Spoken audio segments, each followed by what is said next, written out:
Hi అండి, అందరూ ఎలా ఉన్నారు? Welcome back to my channel దేవితారు.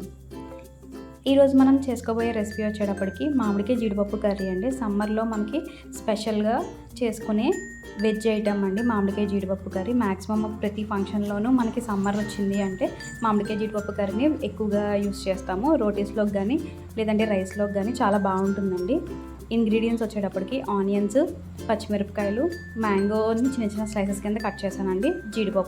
జీడిపప్పుని already 2 hours ముందే నానబెట్టుకుని ఉంచుకున్నానండి. ఎందుకంటే బాగా కుక్ అవ్వడం కోసం ఆల్రెడీ ముందుగానే నానబెట్టానండి. ఒక ప్యాన్ తీసుకుని ఒక 2 tablespoons ఆఫ్ ఆయిల్ వేసుకుని హీట్ అయిన తర్వాత ఉల్లిపాయలు, పచ్చిమిరపకాయలు కూడా యాడ్ చేసుకోవాలండి.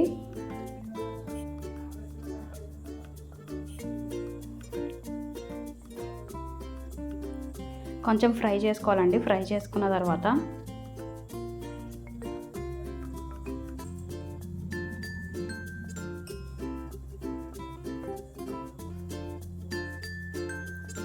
ఒక స్పూన్ అల్లం వెల్లుల్లి పేస్ట్ కూడా యాడ్ చేయాలండి.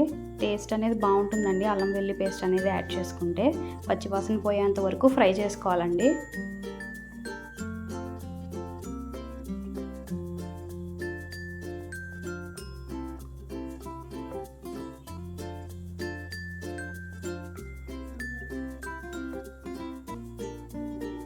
పసుపు, ఉప్పు యాడ్ చేసుకోవాలండి. యాడ్ చేసుకున్న తర్వాత ఆనియన్స్ అనేవి గోల్డెన్ బ్రౌన్ కలర్ వచ్చేంత వరకు ఫ్రై చేసుకోవాలండి.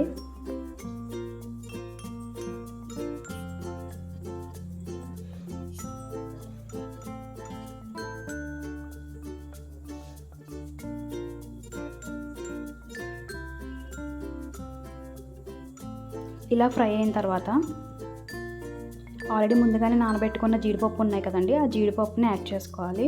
ముందుగానే నానబెట్టుకుంటే మనకి జీడిపప్పు అనేది నీట్గా ఉడికిపోతుందండి.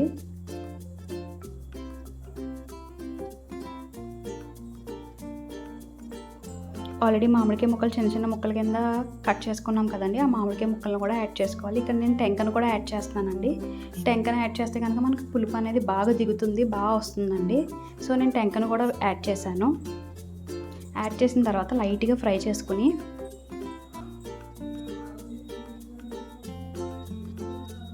ధనియాలు, జీలకర్ర పౌడర్,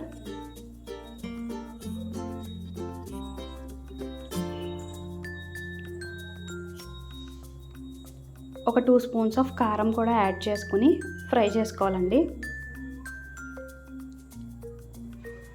ఆ ధనియాలు, జీలకర్ర పౌడరు, ఆ చిల్లీ పౌడర్ మొత్తం కలిసేంత వరకు, ఆనియన్స్ అన్నిటికీ కలిసేంత వరకు ఫ్రై చేసుకోవాలండి. ఫ్రై చేసిన తర్వాత ఒక చిన్న గ్లాసు వాటర్ పోసుకొని కుక్ చేసుకోవడమేనండి.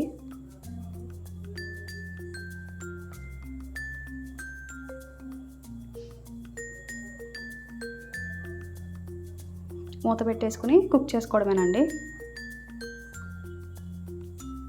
ఒక 5 minutes తర్వాత చూడండి మంచిగా కుక్ అయిపోతుంది. దాంట్లో లైట్గా కొత్తిమీర యాడ్ చేసుకుని వాటర్ అనేది ఏమైనా ఉంటే అది ఎగిరిపోయేంత వరకు సిమ్లో పెట్టుకొని ఒక 5 minutes ఉంచుకుంటే వాటర్ అంతా ఎగిరిపోతుందండి.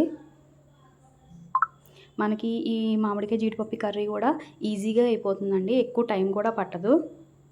చూడండి వాటర్ అంతా ఎగిరిపోయింది. మన టేస్టీ మామిడికాయ జీడిపప్పు కర్రీ అనేది రెడీ అయిపోయిందండి. మనకి వెజ్లో స్పెషల్గా చేసుకోవాలంటే ఈ కర్రీ చేసి పెట్టచ్చండి వెజ్ వాళ్ళు ఎవరికైనా సరే. ఈ వీడియో కనుక మీకు నచ్చినట్టయితే please like, share and subscribe to my channel. Thank you for watching.